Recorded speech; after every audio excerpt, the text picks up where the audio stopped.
నమస్తే, నేను మీ కుప్ప పద్మిని. ఇన్నాళ్ళు మీ సపోర్ట్ ని నాకు అందిస్తూ, మీ ప్రేమని నాకు అందిస్తున్న ప్రతి ఒక్కరికి కృతజ్ఞతలు. ఇప్పుడు చూడబోతున్న ఈ వీడియో కూడా ఖచ్చితంగా మీకు ఉపయోగపడుతుంది. లైక్, షేర్ అండ్ సబ్స్క్రైబ్ చేసి మీ ఇష్టాన్ని అలాగే మీ సపోర్ట్ ని నాకు అందించండి. అలాగే ఈ వీడియో పట్ల మీ అభిప్రాయాన్ని కమెంట్ సెక్షన్ లో కమెంట్ చేసి నాకు తెలియజేయండి. నమస్తే, వెల్కమ్ టు అవర్ ఛానల్. నేను పద్మిని. ప్రస్తుతంతో పాటు ప్రముఖ ఆధ్యాత్మికవేత్త, అస్ట్రాలజర్, న్యూమరాలజిస్ట్, జమాలజిస్ట్ శ్రీమతి తనిష్క గారు మనతో పాటు ఉన్నారు. మాట్లాడదాం. తనిష్క గారు నమస్తే అండి. నమస్తే. తనిష్క గారు, పితృపక్షాల్లోనే ఉన్నాం మనం. పితృదేవతల ఆరాధన చాలా విశేషంగా ప్రతి ఒక్కరు కూడా చేసుకుంటున్నారు, వాళ్ళ స్తోమతని బట్టి. ఒకరు చక్కగా శ్రార్థ కర్మలు 15 రోజులు కూడా చేసే వాళ్ళు ఉంటారు. వాళ్ళ తిథుల ప్రకారం, అంటే ఎవరైతే వాళ్ళు చనిపోయిన వాళ్ళటువంటి తిథుల ప్రకారం చేసుకునే వాళ్ళు ఉంటారు. కాదండి ఇవన్నీ మాకు తెలియవు అనుకుంటే అమావాస్య రోజు చేసుకునే వాళ్ళు ఉంటారు. ఇంకా కొంతమంది ఉంటారు, ఏమంటే మాకు నిజంగా మాకు అసలు ఐడియా లేదు, మా పెద్దవాళ్ళు చెప్పలేదు, మాకు మాత్రం రకరకాల సమస్యలు ఉన్నాయి, చేయించుకునే ఆర్థిక పరిస్థితి లేదు మాకు, అయినప్పటికీ మా పితృదేవతల అనుగ్రహం మేము పొందాలి, మా సమస్యల నుంచి మేము బయటపడాలి అని అంటే మరి ఏదైనా రెమెడీస్, ఏమైనా పవర్ఫుల్ రెమెడీస్ చెప్తారా చేసుకోవడానికి? ఇప్పుడు పితృదేవతలు అనేటప్పుడు మేజర్ గా చనిపోయిన వాళ్ళు ఒక ఆత్మ, అదిదా మనకు వచ్చి ఆ దోషం అనేది ఇస్తుంది. అంటే వాళ్ళ ఆత్మ శాంతించకపోతే మనకు అది వాళ్ళకి సమస్యలుగా అవుతుంది ఇంట్లో ఉన్న వాళ్ళకి. సరే, ఇప్పుడు ఆ పితృ దోషం అనేది వాళ్ళకి ఎలా వచ్చింది ఫస్ట్ చూడాలి. ఒకటి ఏంటంటే వాళ్ళకి ఇంట్లో ఎన్ని రోజుల్లోంచి సమస్యలు జరుగుతుంది. సరే, ఎవరు చనిపోయిన తర్వాతలోంచి వచ్చింది ఒకసారి అలా కూడా వస్తుంది. అవును, పర్టికులర్ గా ఇప్పుడు ఒకరు పెద్దవాళ్ళు చనిపోయారు ఆ ఇంట్లో, ఆ టైమింగ్ లోంచి అసలు దోషం వస్తుంది అంటే దానికి తగినట్టుగా రెమెడీ ఉంటది. కొంతమంది యాక్సిడెంట్ లో చనిపోతారు, అది అకాల మరణం చెప్తారు. అలా చనిపోతే కూడా పితృదోషం ఇంకా ఎక్కువ ఉంటుంది ఆ ఇంట్లో. ఆత్మహత్యలు చేసుకున్నప్పుడు అది కూడా అస్సలు డేంజర్. అవును, ఎందుకంటే వాళ్ళ ఆయుష్ వాళ్ళు నిర్ణయించేది కాదు, భగవంతుడి చేతిలో ఉండేది. కానీ ఇలా చేసుకోవడం వల్ల వాళ్ళు చనిపోతారు, కానీ ఆ ఇంట్లో ఉన్న వాళ్ళు ఎంత బాధలు పడుతూ ఉంటారు కదా. సో అది కూడా పితృదోషం ఎక్కువ ఉంటుంది. సో అలా ఉన్న వాళ్ళకి కూడా ఏమైతుందంటే మనం చేపించే రెమెడీ అనేది అసలు జనరల్ గా కొంతమంది డైరెక్ట్ టెంపుల్ కూడా వెళ్ళమంటాము. అంటే మనం చేపించేది చెంగల్పట్ డిస్ట్రిక్ట్ లో నెన్మేలి ఒక ఊరు ఉంటుంది, కేరళలోనా ఇక్కడ తమిళనాడులో. అది వచ్చి ఏంటంటే విష్ణుమూర్తి ఆలయం అది. సో స్వామి వారు స్వయంగా వచ్చి ఒక భక్తురాల గురించి, అంటే వాళ్ళు వచ్చి భార్య భర్తలు, అసలు వాళ్ళకి పిల్లలు లేదనమాట, వాళ్ళ గురించి వీళ్ళే స్వయంగా చేశారు. ఎవరు? దేవుడు విష్ణుమూర్తి వచ్చి వాళ్ళ బాబు లాగా, అంటే తను తర్పణాలు ఇచ్చాడనమాట. సో వచ్చాడా? అయ్య బాబు, ఎంత పుణ్యమైన దంపతులు వాళ్ళు. యాక్చువల్ గా ఏమైందంటే అప్పట్లో మనకు వచ్చి బ్రిటిష్ వాళ్ళు వచ్చిన కాలంలో ఏమైంది, వీళ్ళకి వచ్చి అప్పుడు ట్యాక్స్ పే చేయాలి, కలెక్ట్ చేసి ఊర్లో ఉండే వాళ్ళు అక్కట్లో ఒక గురువు లాగా. బట్ వీళ్ళు ఏం చేశారు, ఆ ఊర్లో ఉన్నప్పుడు ఏమైందంటే ఆ డబ్బులంతా కలెక్ట్ చేసి విష్ణుమూర్తికి ఆలయం కట్టించేశారు. ఆ డబ్బులు తనకి ఇవ్వాలి కదా. బట్ అయితే వీళ్ళు ఏమైందంటే తను తప్పు చేశారు కాబట్టి డబ్బులు ఇవ్వట్లేదు, తను గుడి కట్టుకున్నారు కదా అని తనకు ఊరి శిక్ష వేశారు. అప్పుడు ఆయన బాధ ఏందంటే, ఒకటి, స్వామి నేను మీకే గుడి కట్టించాను, నాకు పిల్లలు లేదు, ఒకవేళ నేను చనిపోతే నేను ఆత్మ నాది శాంతించకపోతే కష్టం కదా, నేను మంచిదే చేశాను, నాకు పిల్లలు లేదు కాబట్టి నాకు ఎవరు పితృ తర్పణాలు ఇస్తారు అని చెప్పి బాధపడతారు. సో నువ్వే రా. ఆయన ఏం చేశాడు, నేను నీకు కొడుక్గా ఉండి నేను చేస్తాను అని చెప్పి చేశాడు. సో స్వామి వారు స్వయంగా వచ్చి, ఇప్పుడు కూడా ఆయన పాదాలు అక్కడ ఉంటుంది. సో స్వామి వారి పాదాల దగ్గరనే చేపిస్తారు అది. అసలు నిజంగా చెప్పాలంటే 25 years బ్యాక్ మాకు కూడా ఏమైందంటే, మా హస్బెండ్ వాళ్ళ తాతయ్య చనిపోయారు. సో ఆయన చనిపోయిన తర్వాత అంత ముందుగా చాలా అంటే చాలా అసలు బిజినెస్ ప్లస్ ప్రాపర్టీస్ అన్ని బాగుండేది. అప్పుడు ఏమైందంటే సడన్ గా కొన్ని ప్రాబ్లమ్స్ వచ్చింది బిజినెస్ లో. అప్పుడు ఏం చేసుకోలేకుండా పొజిషన్ లో అట్లా అన్ని ఉంది, కానీ ఏం లేనట్టుగా అయిపోయింది. సో అన్ని ఉంది, బట్ అయితే అంత ప్రాబ్లమ్స్ ఫేస్ చేయడం అనేది చూసాను ఫస్ట్ టైం నేను. అప్పుడు ఏమైంది, స్వామి వారి టెంపుల్ ఇట్లా మా బాబాయ్ చెప్పారు అక్కడికి వెళ్ళమని చెప్పి, సరే నా టెంపుల్ కి వెళ్ళి పూజలు చేసుకున్న తర్వాత అట్లానే ఫుల్ డెవలప్మెంట్, అప్పుడులోంచి ఏ సమస్య లేదు. అయితే చూడండి, ఆ పితృ దోషం వల్ల అసలు ఎంత సమస్యలు వచ్చింది చూడండి. సమస్యలు ఫేస్ అసలు దగ్గర ఒక 3-4 years ఉంటుంది కంటిన్యూగా, అంటే మనకు తెలియదు.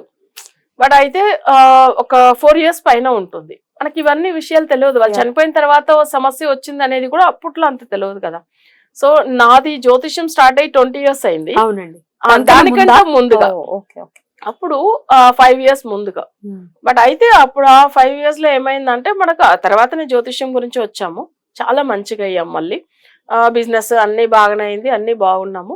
నెక్స్ట్ మన ఏంటంటే ఈ విషయాలు మనం ఎంత మంచిగా అయ్యాం. ఎగ్జాక్ట్. సో ఇట్లా పితృదోషం వల్ల ఎంత మందిలు బాధపడుతూ ఉంటారు కదా.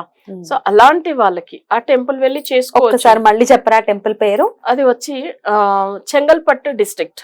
చెంగల్పట్టు డిస్ట్రిక్ట్, నెన్మేలి. నెన్మేలి అని ఆ ఊర్లో ఉంటాడు ఆయన స్వామివారు. అయితే ఏమైనా ఉంటుందా? విష్ణుమూర్తి ఆలయం. అది తర్పణాల గురించి, అది శ్రార్థ కర్మలే అంటారు. శ్రార్థ కర్మలు, దాని గురించి అన్నేమి ఆయన పేరు అట్లనే వస్తుంది. అయితే అది ఫేమస్ అక్కడ. మన ఒకవేళ అంటే అది చెంగల్పట్టులోంచి తిరుక్కళ్ళగుండ్రం వెళ్లే రూట్ లో ఉంటుంది. మనకు కావాలంటే ఆన్లైన్ మనకు ఒకసారి అడ్రస్ కావాలంటే పెడతాం, నో ప్రాబ్లం. వాళ్ళు డైరెక్ట్ వెళ్ళాలని అనుకునే వాళ్ళు వెళ్ళి వాళ్ళ చేతితో చేసుకోవచ్చము. ఒకవేళ వెళ్ళలేదు అనే వాళ్ళకి మేము చేపించేది నెన్మేలిలో చేపిస్తాము, ప్లస్ అక్కడ కొల్లిమలలో చేపిస్తాము. మన 2 పూజలు చేపించి వాళ్ళకి ఏదైనా అవసరం పడే ఇంపార్టెంట్ మెటీరియల్ పంపిస్తారు. సో మన ప్రాసెస్ అనేది కూడా ఉంటుంది. లేదా డైరెక్ట్ వెళ్ళాలని అనుకుంటే వెళ్ళొచ్చు, అదేం కాదు. సో వాళ్ళ ఇష్టం, అది క్లయింట్ కు ఏం అనిపిస్తుంది కంఫర్టబుల్ అది చేసుకోవచ్చు. అందుకే గుడి పేరు కూడా చెప్తున్నాను నేను. Right, beautiful. అయితే మంచిగా అయ్యారు అసలు. అంటే మేజర్ గా ఎవరైనా ఇంట్లో యాక్సిడెంట్ అయ్యి చనిపోయారని అనుకోండి, అలాంటి వాళ్ళు చేసుకోవచ్చు. ఒక్క విషయం ఏంటంటే ఒక్కసారి ఆ పూజ అక్కడ వెళ్ళి చేసేసాం అనుకోండి, ఒక 10 years చేయకపోయినా పర్వాలేదు, మనం అవి శ్రార్థం ఇవ్వకపోయినా పర్వాలేదు. అంటే తర్పణాలు ఇవ్వలేదు, మర్చిపోయాము, వేరే ఎక్కడ వెళ్తున్నాం, ఒక్కసారి ఇచ్చినా అంత ఫలితం ఉంటుంది. అది అంటే ఇయర్లీ వన్స్ ఇవ్వాల్సిన అవసరం కూడా లేదు. యాక్చువల్ గా ఇవ్వాలి, ఇవ్వకుండా పోకూడదు. కానీ ఒకవేళ ఇవ్వలేంట కూడా ఆ స్వామి వారికి చేసాం కదా, సో ఆయన దగ్గరే వెళ్ళి చేయడం వల్ల అది ఏమైతుందంటే వాళ్ళకి అది ఏం సమస్య ఏం రాదు. అది కూడా నేను చెప్తున్నా. ఎందుకంటే ఒక్కసారి వెళ్ళి చేసిన దానికి ఎన్ని సంవత్సరాలు అంత ఫలితం ఉంది అంటే అది నిజం. వాళ్ళు డైరెక్ట్ వెళ్ళిన వాళ్ళకి తెలుస్తుంది. అయితే ఇవి ఎవరైతే బాధపడుతున్నారో వాళ్ళు ఒక్కసారి అక్కడ అంటే వెళ్ళే ముందుగా ఒక్కసారి వాళ్ళకి ఫోన్ చేసేసి, వాళ్ళకి ఏంటంటే వాళ్ళు అరేంజ్ చేసుకుంటారు కదా పూజల గురించి, ఇంత మందిలో వచ్చారంటే వాళ్ళు కూడా చూసుకోవాలి కదా. సో ఇవన్నీ చేసేసి వెళ్ళొచ్చాము. లేదు మాతో అప్రోచ్ అయ్యి వెళ్తామంటే వెళ్ళొచ్చు, ఏం కాదు. సో వాళ్ళకి చెప్తాం ఈ టైమింగ్ లో వెళ్ళండి, మీకు ఏమి ఇబ్బంది లేదని. సో ఈ 15 రోజుల్లో ఎప్పుడైనా వెళ్ళొచ్చు. రైట్. అయితే జాతకంలో మీరు ఎలా చూస్తారు వీళ్ళకి ఖచ్చితంగా పితృదోషం ఉంది అని ఎలాగ కనిపెడతారు? ఓకే, ఇప్పుడు ఒక జాతకము మీన లగ్నంలో పుట్టారు, వాళ్ళ జాతక చక్రం చూపిస్తున్నారు. వాళ్ళ జాతక పరంగా ఏమైతుందంటే 4th house లో మాంది గ్రహం ఉంది అనుకోండి. అప్పుడు వాళ్ళ జాతకంలో ఏమైతుందంటే బుధుడు మాంది అవుతాడు, మిథునలో ఉన్నప్పుడు మాంది. సో అప్పుడు వాళ్ళకి ఏమైతుందంటే పర్టికులర్ గా వాళ్ళ ఇంట్లో ఉన్న వాళ్ళు ఎవరైనా ఆ బుధుడు పవర్ లో చనిపోయి ఉంటే, అంటే డేట్, మంత్, ఇయర్ అన్ని కలిపితే 5 పవర్ వచ్చింది అనుకోండి, అప్పుడు వాళ్ళ నాన్నగారైనా ఉండొచ్చు, వాళ్ళ మదర్ అయినా ఉండొచ్చు. బట్ అయితే 4th house అంటే మదర్ సంబంధించిన తల్లి గురించి ఉండేది. అయితే కానీ అప్పుడు అమ్మ చనిపోతే దోషం వస్తుంది. లేదు సరే నాన్నగారితో చనిపోయారు, 5 పవర్ లో చనిపోయారు అనుకోండి, అప్పుడు తండ్రి చనిపోతే కూడా దోషం వస్తుంది. అప్పుడు ఏమైతుందంటే పితృదోషం ఉంది మనం అక్కడ ఫస్ట్ కనిపెట్టేస్తాం. ఫస్ట్ వాళ్ళ జాతకం చూడగానే నెగిటివ్ నెంబర్స్ మెన్షన్ చేస్తాం. నెగిటివ్ నెంబర్స్ ఏమేమి ఉంది అంటే అది నోట్ చేస్తారు. ఇప్పుడు ఫర్ ఎగ్జాంపుల్ మిథునంలో మాంది ఉన్నాడు అంటే అది 5 పవర్. ఒకవేళ మకరంలో మాంది ఉంటే 8 పవర్. ఇప్పుడు 5, 8 వాళ్ళ నెగిటివ్ నెంబర్ చెప్తాం అనుకోండి.